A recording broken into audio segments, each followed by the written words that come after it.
A lo mejor en el examen vienen estas fotos, algunas de ellas, o algo parecido. Por ejemplo, de la mucosa que cubre la boca, en general, es un epitelio plano certificado.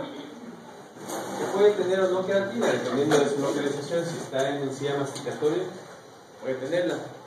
Si está incluso en mucosa especializada, puede tener también queratina. Pero en la mucosa de revestimiento, definitivamente no hay nada de queratina.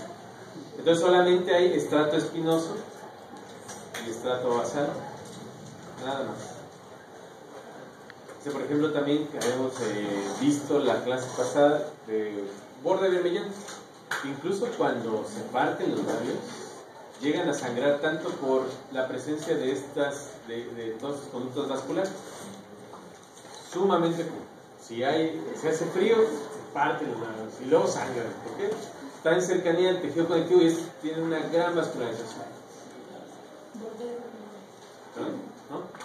Si tomas una fotografía de la piel que cubre por la parte externa del labio, bueno, podemos encontrar anexos cutáneos en la dermis. Este sí es dermis. Están folículos pilosos, aquí hay glándulas sebáceas, glándulas sudoríparas y algunas otras estructuras. En cambio, por la parte interna hay mucosa, la mucosa, es una verdadera mucosa, está el epitelio que cubre esa porción. Y si hacen el ejercicio de pasar el dorso de su lengua por el labio inferior, haciendo esto, van a encontrar unas superficies granulares o glandulares. Es precisamente por eso. Estos granulitos pues son acúmulos de glándulas salivales. Y estas son muy comúnmente glándulas mucosas. Y la lengua, ¿no? Que ya vimos cuáles son sus papilas, cuáles son sus funciones, cuál es la morfología, dónde se localizan y cuál es su aspecto. También si está asociado o no con músculo. Por eso hay músculos intrínsecos y otros extrínsecos para dar ese movimiento. Hay personas que pueden hacer tacto en la lengua, que pueden doblar para allá, para acá, hacer como un trébol, no sé. Muy fácil. Sí, hay personas que pueden hacer un nudo con el tallo de una cereza, ¿no? ¿Sabes el gol? Son muy hábiles pues con la lengua.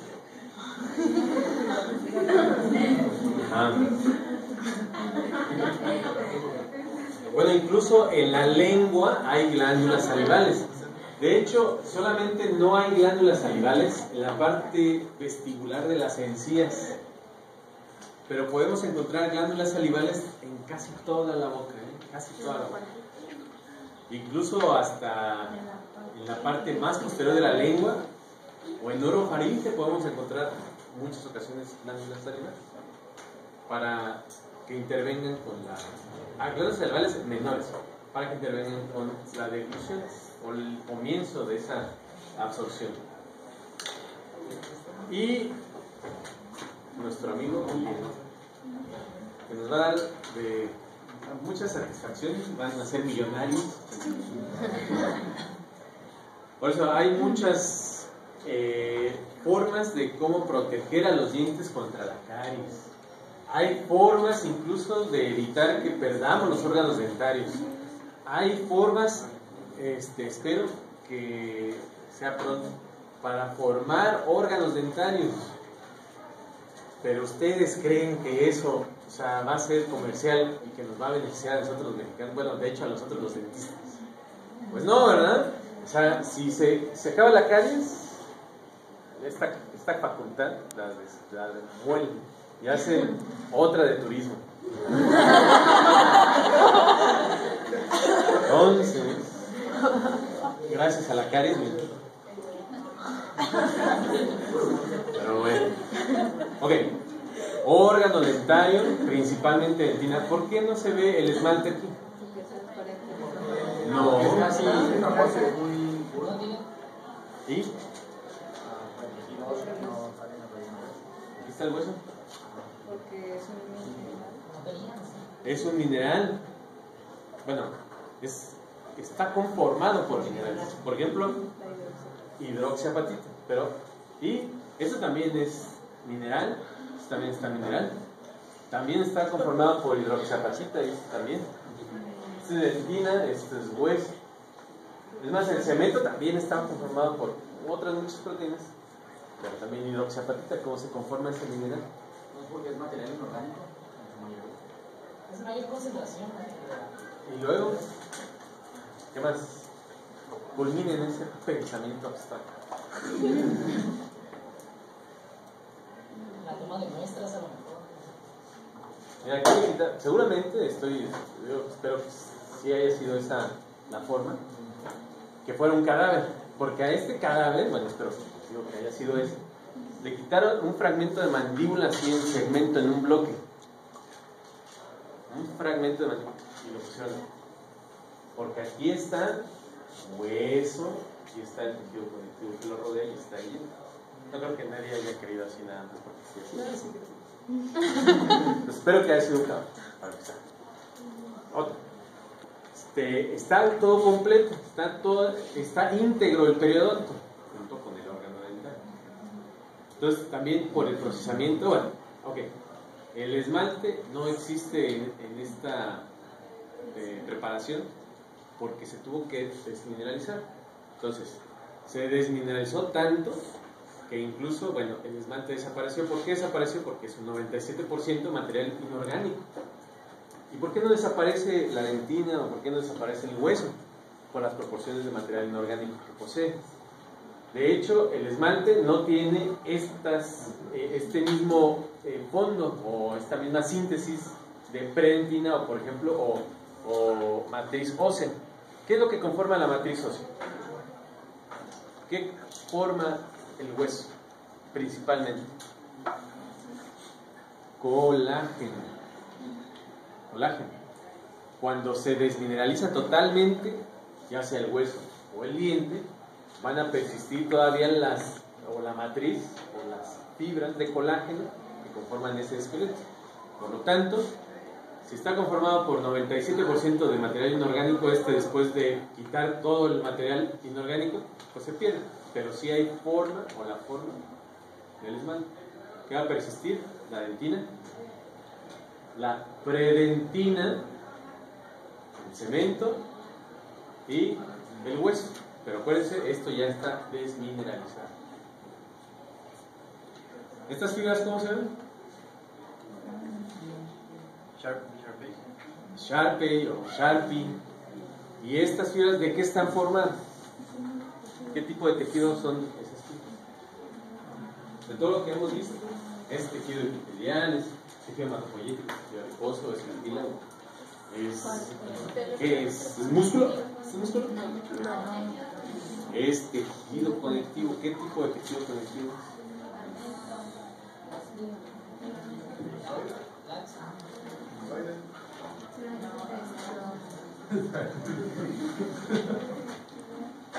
¿No es cómo?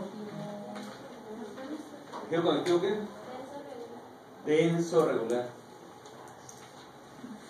Y muy comúnmente le llamamos a eso ligamento periodontal. Aquí también hay muchas fibras en todas estas porciones de nervios, de terminaciones nerviosas. ¿Para qué? Para proteger precisamente a esta estructura que es la más dura del cuerpo, pero la más rígida, pero eso no quiere decir que sea indestructible. Pues ya ven las bacterias como quitan el esmalte bien fácil.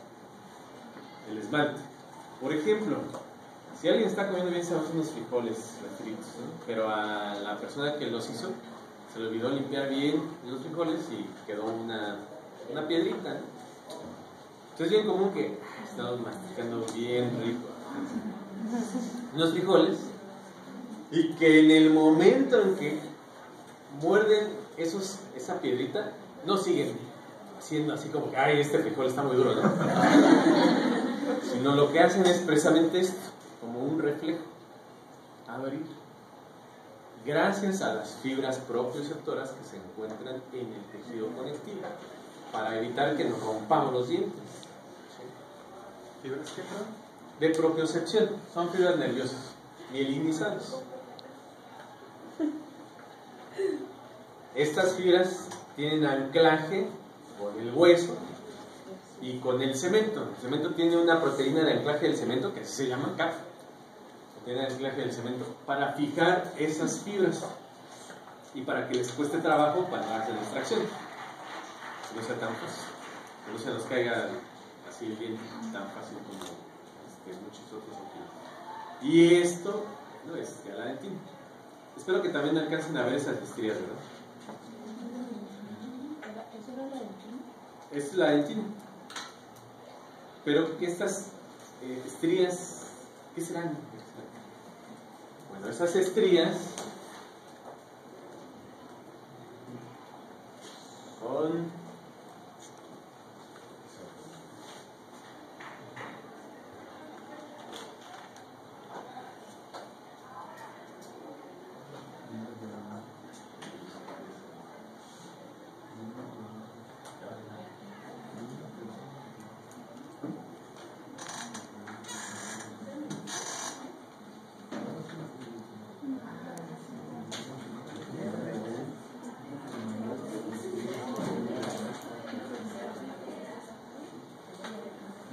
bueno, esas estrías que aquí se notan mucho mejor son lo que se le conoce como túbulos dentinarios. Túbulos dentinarios. ¿Qué es un túbulo dentinario? Bueno, es un orificio, bueno, en realidad son cientos de miles de orificios, en los cuales los odontoblastos introducen algunas pseudópodos o algunas proliferaciones citoplasmáticas de esta célula para darle también vitalidad a esa dentina. En la porción de la región de los odontoblastos, aquí está en contacto, todas estas células que son odontoblastos están en contacto con fibras nerviosas, también relacionadas con el dolor, con la sensación. ¿Para qué? Para proteger también a los órganos dentales. Hay distintas clases de fibras nerviosas. Principalmente están sin mielina. Antes de entrar a los órganos dentarios, estas fibras nerviosas pierden su mielina. Bueno, pero ¿qué es esto? Entonces, todo este complejo es el complejo que le conocen como dentino pulpal. Complejo dentino pulpal. Y esta fotografía estoy casi seguro que va a venir en el examen. Bueno, a lo mejor no esta, sino otra, pero se señalan exactamente lo mismo. Ok, ¿cuáles son las partes del complejo dentino pulpal? Todo esto es dentina, los túbulos dentinarios. Pero ¿por qué una está más oscura y otra está más oscura?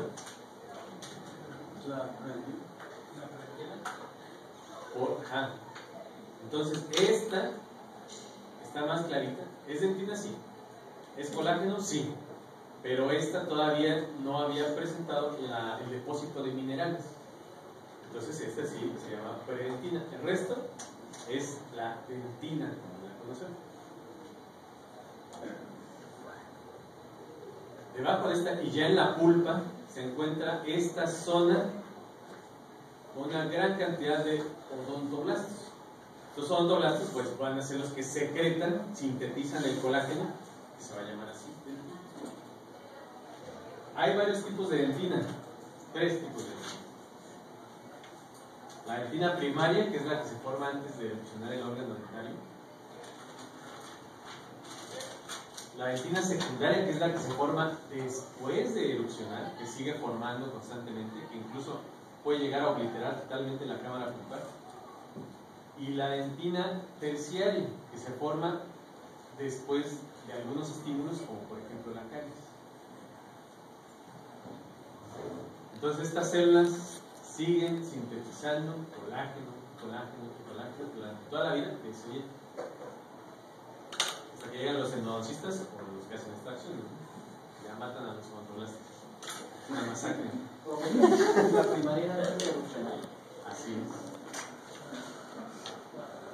Esta zona de odontoblastos se llama zona odontoblástica. dentina, predentina, zona odontoblástica, y esta parte carece de células. Esta zona se conoce como zona acelular.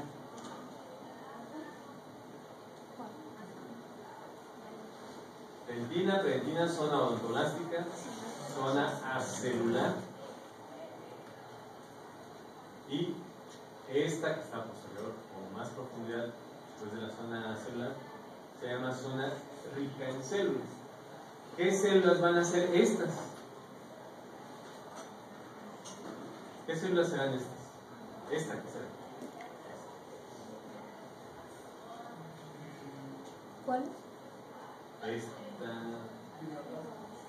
fibroblast. Esto ya es parte de la pulpa, es la pulpa en sí. En la pulpa hay, ¿se acuerdan de todas las células que vimos en el tejido conjuntivo? Las células fijas del tejido conjuntivo. Excepto los adipocitos, todas las demás van a estar ahí.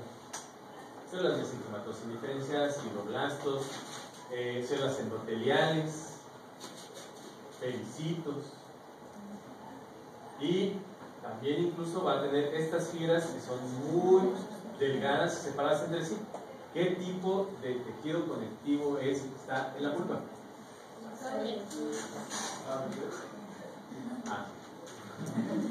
Mixoide o muy laxo, es laxo, o como en este caso, mixoide. Ese es nuestro amigo complejo del tejido pulpar.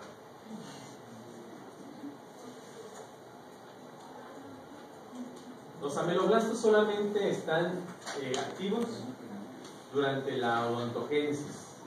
Ya que está formado el órgano dentario y que el epitelio externo del folículo dental se fusiona con el epitelio de la mucosa de las encías, va a desaparecer.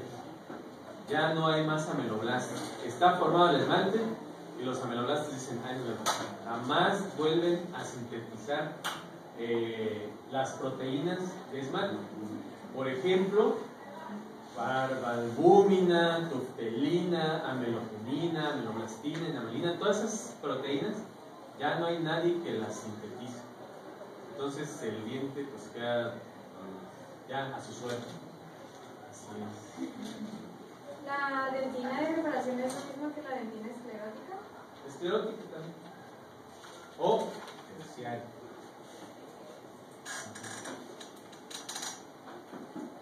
¿Dudas, comentarios, sugerencias? Todo a partir de la predentina es pulpa, ¿verdad? Sí. Bueno, en realidad se le conoce ya pulpa tal cual a esta parte. De esta parte hacia el centro. Zona odontoblástica, la zona libre de células vascular, zona rica en células. También pueden encontrar una gran cantidad de fibras de oxicalán en la pulpa y en el tejido conectivo del ligamento periodontal, fibras de oxicalán. Esas también me parece que son exclusivas de este complejo, del periodonto y de la pulpa. Fibras de oxicalán. ¿En la pulpa y en el Del ligamento periodontal. Entonces, si no hay en la zona celular, si no hay células, ¿hay colágeno? El colágeno tipo 1, colágeno tipo 4, fibras de oxicalán. Y ya que hicimos el bolo alimenticio, ya que se hizo esa masa amorfa, hacemos la deglución. El alimento tiene que pasar a la orofaringe y de ahí, gracias a la epiglotis, llegar hacia el esófago. El esófago es una vía tubular que va a llevar este bolo alimenticio hasta el estómago. Y en esta parte, bueno, todavía se puede encontrar este tipo de epitelio. ¿Qué tipo de epitelio es? Plano estratificado, no queratinizado o sin queratina. Cuando hay personas que están mucho tiempo en ayunas, se empieza a formar queratina, tanto que puede obliterar totalmente la luz del sol. Porque esta parte no es mucho el fenómeno de la fricción, pero cuando no existe la caída o la migración del bolo alimenticio, aquí se empieza a acumular esta parte, estas células que se escaman, se empiezan a acumular y forman queratina. Entonces obliteran totalmente el esófago. Por eso a las personas que durante mucho tiempo han tenido ayuno, no le puedes dar un alimento así más sólido, porque puede taponear. Bueno, ese conducto va a tener zonas diferentes entre sí, dependiendo de si está en cercanía o no con el estómago, por ejemplo. En la parte más superior, la que está cerca de la epiglotis, hay una gran cantidad de músculo esquelético. Una gran cantidad de músculo esquelético. Y en la parte en la que se encuentra más próxima al estómago, hay una gran cantidad de músculo liso.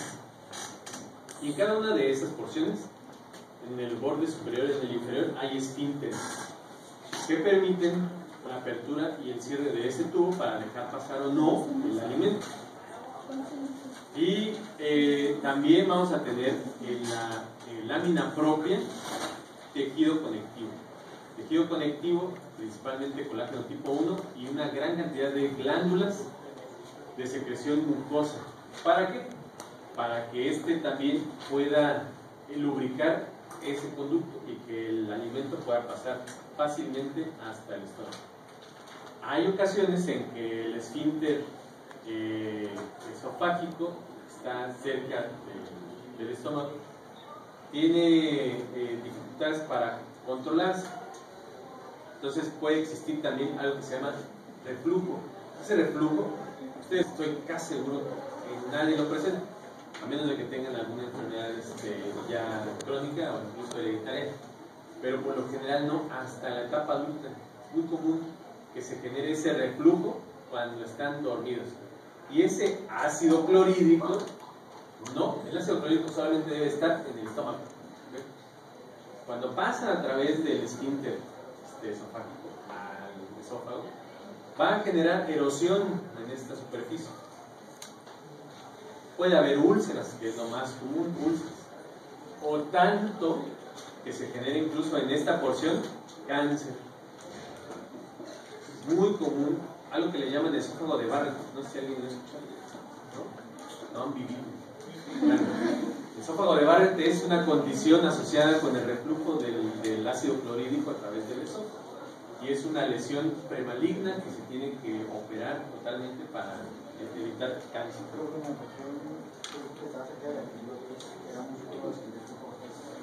¿Es en la región de la muscular de la mucosa o de la muscular externa? De la muscular externa. Aquí está nuestro amigo el esófago. Mucosa, submucosa y la muscular. ¿Qué tipo de muscular es? Este es músculo. En realidad es músculo esquelético. Entonces en la parte más superficial. Y esto, ¿adivinen qué son?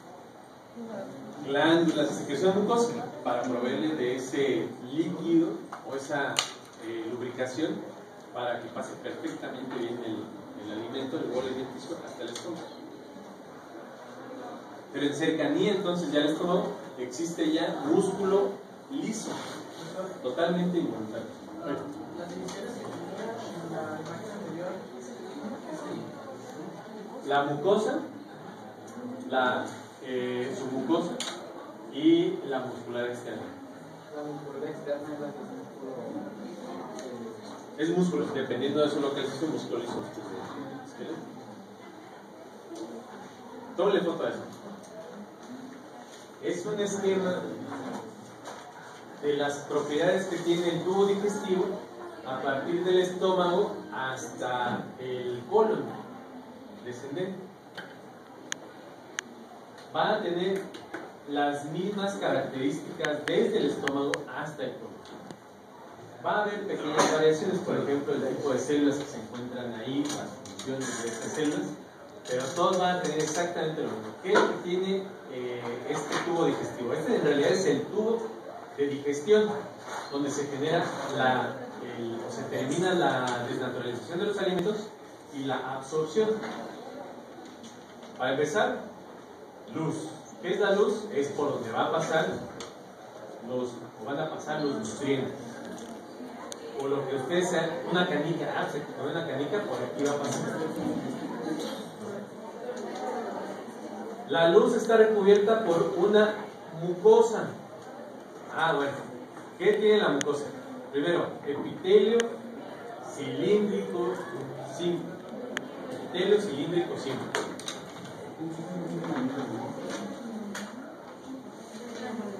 Va a tener ese epitelio cilíndrico simple tejido conectivo subyacente. A eso se le conoce como lámina propia.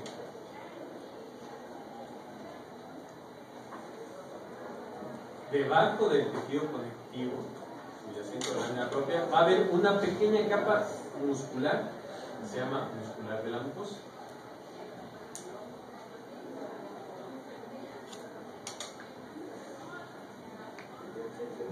¿Esa muscular de la mucosa siempre va a ser liso? Sí, ya a partir de aquí sí va a haber puro músculo liso. Puro músculo liso. Ya no va a haber músculo esquelético hasta el esfínter del ano. Pero todo esto va a estar rodeado por músculo liso. Y vamos a encontrar también glándulas submucosas.